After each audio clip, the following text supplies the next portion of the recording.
انتشرت خلال الساعات الماضية أنباء حول وفاة الفنان السوري الكبير دريد لحام، الأمر الذي أثار قلق محبيه في الوطن العربي.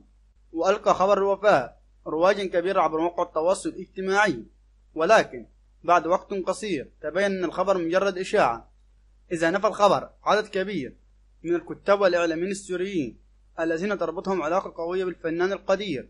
وعبر الإعلامي عبد الله زيبان عن استيائه الشديد من إشاعة وفاة دريد لحام، وكتب منشور بهذا الشأن عبر حسابه الشخصي موقع التواصل الاجتماعي فيسبوك.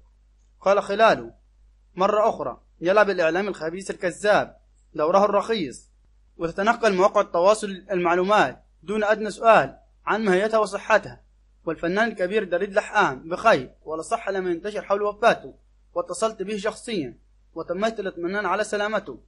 وفي مايو أيار 2023 ظهر النجم الكبير دريد لحام في العرض الخاص للفيلم الحكيم الذي أقيم بدار الأوبرا في دمشق بحضور عدد من أبرز النجوم ونجمات الفن السوري، منهم الفنانة سوزان نجم الدين والصباح الجزائري وربين عيسى.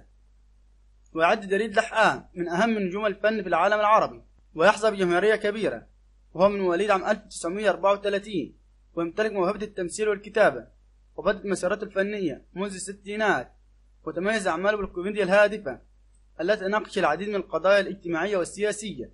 وفي الأخير شكرا لكم، والسلام عليكم ورحمة الله وبركاته.